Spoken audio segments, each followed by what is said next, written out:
Hello friends, welcome to चेकिफिन। तो इस वीडियो में हम जानेंगे आईडीएफसी फर्स्ट बैंक के first power plus credit card के बारे में, जो कि एक को ब्रांडेड क्रेडिट कार्ड है जिसके लिए एचपीसीएल और आईडीएफसी फर्स्ट बैंक ने आपस में पार्टनरशिप की हुई है। तो जानेंगे कि इस क्रेडिट कार्ड के क्या फीचर्स हैं, इस क्रेडिट कार्ड में क्या बेनिफिट्स मिलते हैं और इस क्रेडिट कार्ड को अप्लाई करने के लिए एलिजिबिलिटी क्राइटेरिया क्या और इस क्रेडिट कार्ड को हम कैसे अप्लाई कर सकते हैं और इस क्रेडिट कार्ड के फीस और चार्जेस क्या हैं। तो अब आइए वीडियो टॉपिक की तरफ बढ़ते हैं और शुरुआत करते हैं अपनी वीडियो के इस क्रेडिट कार्ड के फीचर्स और बेनिफिट्स से। वैसे आपको मैं बता दूं कि ये फ्यूल से रिलेटेड क्रेडिट कार्ड है, लेकिन ऐसा नहीं है कि सिर्फ फ्यूल पे ही इस क्रेडिट कार्ड का इस्तेमाल होगा। आप इसको एक नॉर्मल क्रेडिट कार्ड की तरह से कहीं भी इस्तेमाल कर सकते हैं, लेकिन क्योंकि ये फ्यूल से रिलेटेड क्रेडिट कार्ड है, को ब्रांडेड क्रेडिट कार्ड है और यहाँ पे आईडीएफसी फर्स्ट बैंक का पार्टनर एचपीसीएल है, तो अगर आप इस क्रेडिट कार्ड का इस्तेमाल करेंगे फ्यूल ट्रांजेक्शन के लिए और वो भी एचपीसीएल पे अगर आप इसका इस्तेमाल करते हैं, जैसे कि एचपीसीएल के पेट्रोल पंप पे, तो आपको इससे काफी सारे बेनिफिट्स मिलेंगे। तो आइए हम जानते हैं इस क्रेडिट कार्ड के फीचर्स और बेनिफिट्स के बारे में। तो इस क्रेडिट कार्ड से एचपीसीएल के फ्यूल एक्सपेंसेस पे 6.5% मतलब कि 6.5% की सेविंग्स होंगी। तो कैसे आपको ये 6.5% की सेविंग्स होगी, आइए इसको हम समझते हैं। तो इस क्रेडिट कार्ड से मंथली 10,000 तक के एचपीसीएल के फ्यूल एक्सपेंसेस पे और एलपीजी के ट्रांजैक्शंस पे 4% की सेविंग्स होगी, मतलब 4% की आपको जो बचत होगी, मतलब आपको कैशबैक मिलेगा 4% एज रिवॉर्ड्स, मतलब आपको इतने रिवॉर्ड पॉइंट्स मिलेंगे जिनकी वैल्यू 4% कैशबैक के बराबर होगी।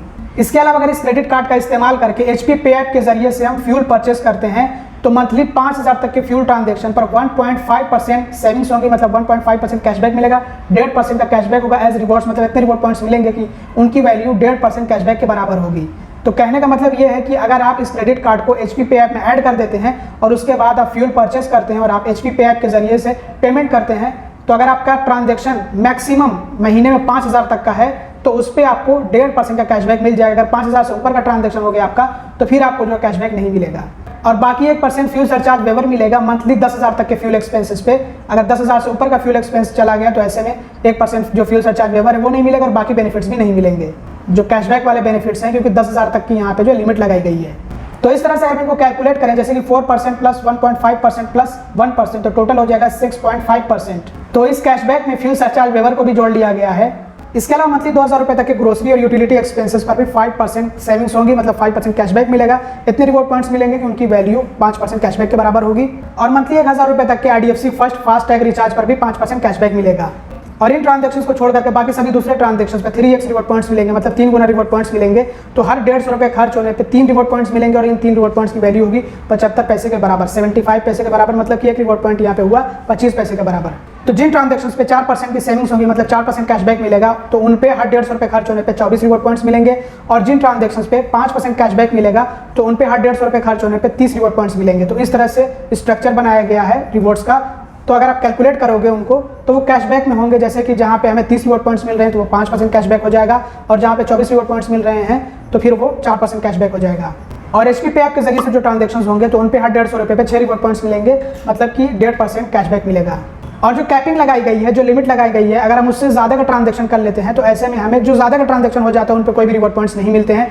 एग्जांपल के लिए जैसे कि मंथली 10,000 रुपए तक के फ्यूल एक्सपेंसेस और एलपीजी के ट्रांजैक्शंस पर अगर हमें 4% कैशबैक मिल रहा है तो ऐसे में अगर महीने में हम 10,000 रुपए तक का ट्रांजैक्शन करते हैं तो हमें कैशबैक मिलेगा। लेकिन अगर हमारा ट्रांजैक्शन 10,000 रुपए से ऊपर चला गया तो अब जो 10,000 रुपए से ऊपर चला गया है उन पे हमें कोई भी रिवॉर्ड पॉइंट्स नहीं मिलेंगे, मतलब कोई भी कैशबैक नहीं मिलेगा। और इसी तरह से जो नॉन एचपीसीएल फ्यूल ट्रांजैक्शंस होंगे उन पे कोई भी रिवॉर्ड पॉइंट्स नहीं मिलेंगे और इंश्योरेंस प्रीमियम के पेमेंट्स पर भी कोई भी रिवॉर्ड पॉइंट्स नहीं मिलेंगे, कैश विड्रॉल करने पे कोई रिवॉर्ड पॉइंट्स नहीं मिलेंगे, ईएमआई ट्रांजैक्शन पर कोई रिवॉर्ड पॉइंट्स नहीं मिलेंगे। तो ये कुछ ऐसे ट्रांजैक्शंस होते हैं जिन पे कोई भी रिवॉर्ड पॉइंट्स नहीं मिलते हैं। अब अदर बेनिफिट्स के बारे में बात करें तो ये कार्ड इशू होने के 30 दिनों के अंदर अंदर अगर हम इस क्रेडिट कार्ड से फर्स्ट एचपीसीएल फ्यूल ट्रांजैक्शन करते हैं 500 रुपये या फिर 500 रुपये से ऊपर का, तो हमें 500 रुपये का कैशबैक मिल जाता है। इसके अलावा ये कार्ड इशू होने के 30 दिनों के अंदर अंदर अगर इस क्रेडिट कार्ड से फर्स्ट ईएमआई ट्रांजैक्शन किया जाए तो उस पर 5% कैशबैक मिलता है, जिसमें कि 1,000 रुपये तक का कैशबैक मिल जाएगा। और स्विगी से 500 रुपये या फिर 500 रुपये से ऊपर का ऑर्डर करने पे 150 रुपये का डिस्काउंट मिलता है। और जूम कार रेंटल्स पर भी 500 रुपये का डिस्काउंट मिलता है। इसके अलावा इको रेंट कार और यूरो कार के जरिए से कार रेंटल पे, चाहे वो डोमेस्टिक हो या फिर इंटरनेशनल हो, 50% तक का डिस्काउंट मिल सकता है। और इस क्रेडिट कार्ड से महीने में कम से कम 5,000 रुपये खर्च करने पे डोमेस्टिक एयरपोर्ट लॉन्च एक्सेस मिलता है, जो कि पर क्वार्टर 1 टाइम होता है, मतलब कि तिमाही में एक बारी मिलता है ये। अगर हम महीने में 5,000 रुपये या फिर 5,000 रुपये ज़्यादा इस क्रेडिट कार्ड से खर्च करें तब, मतलब कम से कम 5,000 रुपये खर्च होगा, तब हमें ये डोमेस्टिक एयरपोर्ट लॉन्च एक्सेस की फैसिलिटी मिलेगी इस क्रेडिट कार्ड से। और कॉम्प्लीमेंट्री रोड साइड असिस्टेंस मिलता है 1,399 रुपये का। और मूवी टिकट्स परचेस करने पर 25% का ऑफ मिलेगा, जिसमें कि 100 रुपये तक का ऑफ दिया जा सकता है। और ये ऑफर महीने में सिर्फ एक बार होता है। इसके अलावा इस क्रेडिट कार्ड में कुछ इंश्योरेंस कवर्स भी मिलते हैं, जैसे कि पर्सनल एक्सीडेंट इंश्योरेंस कवर होता है 2 लाख रुपए का और लॉस्ट कार्ड लाइबिलिटी कवर मिलता है 25,000 रुपये का। और बाकी ईएमआई की फैसिलिटी मिलती है और एड ऑन कार्ड की भी फैसिलिटी मिलती है। और रेफरल प्रोग्राम के अंडर अगर आप इस क्रेडिट कार्ड को अपने फ्रेंड्स या फिर फैमिली मेंबर को रेफर करते हैं तो ऐसे में पर कार्ड सेटअप पर मतलब क्या है, कार्ड इशू होने पर 2000 रिवॉर्ड पॉइंट्स मिलेंगे और आपको इस प्रोग्राम के अंडर 10,000 तक रिवॉर्ड पॉइंट्स मिल सकते हैं। और अब बात कर लेते हैं एलिजिबिलिटी क्राइटेरिया के बारे में कि इस क्रेडिट कार्ड को अप्लाई करने के लिए एलिजिबिलिटी क्राइटेरिया क्या है। तो इस क्रेडिट कार्ड को अप्लाई करने के लिए उम्र कम से कम 21 साल होनी चाहिए और इंडियन सिटीजन होना भी जरूरी है। हेल्दी क्रेडिट स्कोर होना चाहिए है। इसके अलावा क्रेडिट यूजेज रेशो भी एक्सेप्टेबल होना चाहिए। जैसा कि आप लोगों को मैं अपने अक्सर वीडियोस में बताता हूं कि जब भी आप अपना क्रेडिट कार्ड इस्तेमाल करें तो क्रेडिट यूटिलाइजेशन रेशो का ध्यान रखें कि आप अपने ओवरऑल क्रेडिट लिमिट के सिर्फ 30% तक ही लिमिट इस्तेमाल करें। एग्जांपल के लिए जैसे कि अगर आपके क्रेडिट कार्ड की क्रेडिट लिमिट है 50,000 रुपये तो आप कोशिश करें कि अपने उस क्रेडिट कार्ड से 15,000 रुपये ही सिर्फ स्पेंड करें। 15,000 रुपये के नीचे आपके खर्चे होने चाहिए उस क्रेडिट कार्ड से, ताकि आपका क्रेडिट यूटिलाइजेशन रेशो जो है वो 30% से नीचे रहे। तो इसी को हम यहाँ पे जो है क्रेडिट यूजेज रेशो भी कह सकते हैं और क्रेडिट यूटिलाइजेशन रेशो भी कह सकते हैं। तो वो एक्सेप्टेबल होना चाहिए है, एक रेंज में होना चाहिए। 30% से नीचे हो तो बेहतर रहेगा, क्रेडिट कार्ड अप्रूवल के चांसेस ज़्यादा रहेंगे। और इस क्रेडिट कार्ड के लिए एनुअल इनकम होनी चाहिए कम से कम 3 लाख रुपए। अगर 3 लाख रुपए से ज़्यादा है तो बेहतर है। और पहले से कोई IDFC फर्स्ट बैंक का क्रेडिट कार्ड नहीं होना चाहिए। और अब आइए जान लेते हैं कि इस क्रेडिट कार्ड को हम कैसे अप्लाई कर सकते हैं। तो सबसे पहले आपको IDFC फर्स्ट बैंक की वेबसाइट पर विजिट करना होगा और उसके बाद आपको आना होता है यहाँ पे मेन्यू वाले ऑप्शन में। यहाँ पे आपको 3 लाइन्स जो दिख रही है ये मेन्यू का ऑप्शन है, तो इस पर आपको इस तरह से टैप करना होता है और उसके बाद आपको आना होता है क्रेडिट कार्ड वाले ऑप्शन पे। इस तरह से इस पर टैप कर लीजिए और यहाँ पे आपको ऑप्शन देखने को मिलता है फर्स्ट पावर क्रेडिट कार्ड का, तो इस पर आपको इस तरह से टैप कर देना होता है। तो ये रहा आपका फर्स्ट पावर क्रेडिट कार्ड और यहाँ पे आपको ऑप्शन मिलता है first power plus credit card का।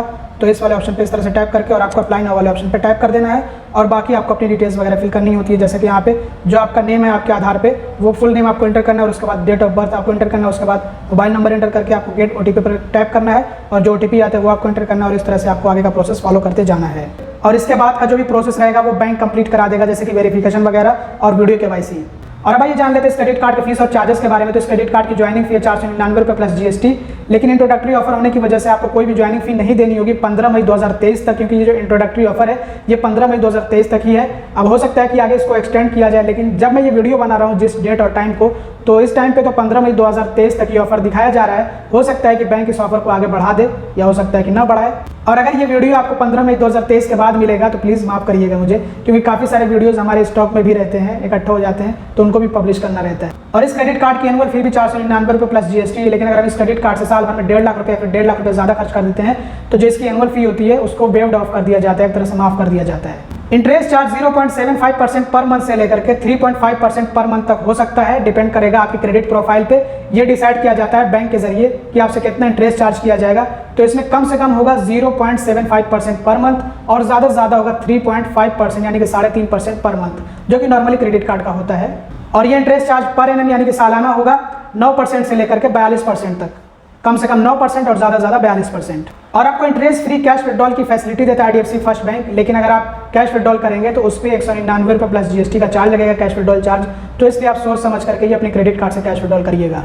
लेट पेमेंट चार्जेस के बारे में बात करें तो जैसा कि आप लोग जानते हैं कि अगर आप अपने क्रेडिट कार्ड के बिल का पेमेंट इंटरेस्ट फ्री पीरियड के अंदर नहीं करते, जो लास्ट डेट होती है बिल पेमेंट की या फिर जो ड्यू डेट होती है उससे पहले आप पेमेंट नहीं करते हैं, तो उसके बाद अगर आप पेमेंट करेंगे तो आपसे लेट पेमेंट चार्ज लिया जाएगा, जो कि इस क्रेडिट कार्ड के लिए होता है 15% of the total amount due. जो आपका टोटल अमाउंट ड्यू उसके 15% आपसे जो लेट पेमेंट चार्ज लिया जाएगा, जिसमें कि कम से कम जो लेट पेमेंट चार्ज होगा वो 100 रुपये होगा और ज़्यादा से ज़्यादा 1250 रुपये होगा। Over limit charges 2.5% of the over limit amount होगा, जिसमें कि कम से कम आपसे 500 रुपये का चार्ज लिया जाएगा। ये चार्ज आपसे तब लिया जाता है जब आप अपने क्रेडिट कार्ड से लिमिट से ज़्यादा स्पेंड कर देते हैं। तो जो लिमिट से ज़्यादा स्पेंड हुआ होगा उस पर आपको 2.5% चार्ज देना होगा। जैसे कि 1 लाख रुपये क्रेडिट कार्ड की लिमिट है, आपने अपने क्रेडिट कार्ड से 1,10,000 रुपये खर्च किए, तो जो 10,000 रुपये एक्स्ट्रा आपने खर्च किए हैं उस पर 2.5% कैलकुलेट करके आपसे चार्ज लिया जाएगा, जिसमें कम से कम जो है चार्ज होगा 500 रुपये। चेक रिटर्न होने पे या फिर ऑटो डेबिट फेल होने पर या फिर पेमेंट रिटर्न होने पे आपसे 250 रुपये प्लस GST का चार्ज लिया जाता है। ये चार्ज थोड़ा सा मैं आप लोगों के लिए एक्सप्लेन कर देता हूँ। जैसे कि मान लीजिए कि अगर आपने अपने क्रेडिट कार्ड के बिल के पेमेंट के लिए ऑटो डेबिट इनेबल कर रखा है ताकि आपके क्रेडिट कार्ड के बिल का पेमेंट आपके बैंक अकाउंट से ऑटोमेटिकली हो जाए, लेकिन पेमेंट फेल हो गया किसी वजह से, जैसे कि आपके अकाउंट में उतना बैलेंस नहीं था जितने से कि आपके क्रेडिट कार्ड के बिल का पेमेंट हो सके, तो ऐसे में पेमेंट फेल होने पर रिटर्न होने पर आपसे 250 रुपये प्लस GST का चार्ज ले लिया जाएगा।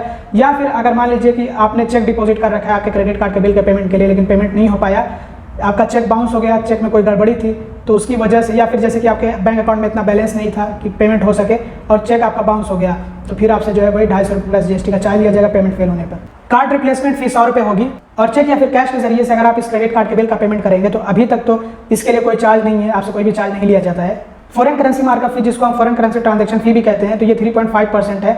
जितना भी आप ट्रांजैक्शन करेंगे, जो आपके ट्रांजैक्शन का वैल्यू होगा, जैसे कि आप किसी विदेशी मुद्रा में किसी फॉरेन करेंसी में ट्रांजैक्शन करें इस क्रेडिट कार्ड से, तो ऐसे में 3.5% जितना भी आपका ट्रांजेक्शन का अमाउंट है, जो वैल्यू है, उसी का 3.5% चार्ज लिया जाएगा, ये फी होगी। और अब रेंट पेमेंट पर भी 1% की फी ली जा रही है और EMI प्रोसेसिंग फी भी 1% होगी, जिसमें कम से कम 99 रुपये की प्रोसेसिंग फी होती है। और जितने फीस और चार्जेस होते हैं सब पे GST लिया जाता है, जो कि अभी के टाइम में 18% है। तो दोस्तों ये थे इस क्रेडिट कार्ड के सभी जरूरी फीस और चार्जेस। और अब बात कर लेते हैं कंक्लूजन की और समझते हैं कि ये क्रेडिट कार्ड कैसा है। तो क्योंकि ये फ्यूल से रिलेटेड क्रेडिट कार्ड है और आप लोग जैसा कि जानते हैं कि जो फ्यूल से रिलेटेड क्रेडिट कार्ड्स होते हैं वो कोई बहुत ज़्यादा खास नहीं होते, बहुत ज़्यादा अच्छे नहीं होते हैं। तो ये भी कुछ इसी कैटेगरी में आता है। आप कह सकते हैं कि ओके क्रेडिट कार्ड है, मतलब ठीक क्रेडिट कार्ड है, और जिनको बहुत ज़्यादा फ्यूल की नीड होती है तो उनके लिए क्रेडिट कार्ड सही होगा। अब प्रॉब्लम ये रहती है कि जिन ट्रांजेक्शन्स पे हमें ज़्यादा कैशबैक या फिर ज़्यादा रिवॉर्ड पॉइंट्स मिलते हैं उन पे कैपिंग होती है। लेकिन फिर भी अगर आप इस क्रेडिट कार्ड को बाकी दूसरे फ्यूल से रिलेटेड क्रेडिट कार्ड से कंपेयर करेंगे तब भी आपको लगेगा कि ये क्रेडिट कार्ड सही है। तो मेरे ओपिनियन में ये credit card okay credit card है, ठीक क्रेडिट कार्ड है। अब आपका क्या मानना है ये कमेंट करके जरूर बताइएगा। अगर आपको ये वीडियो पसंद है तो लाइक जरूर से कर दीजिएगा, चैनल को सब्सक्राइब ना किया तो सब्सक्राइब भी कर लीजिएगा और वीडियो को शेयर कर दीजिएगा। Thanks for watching, bye bye.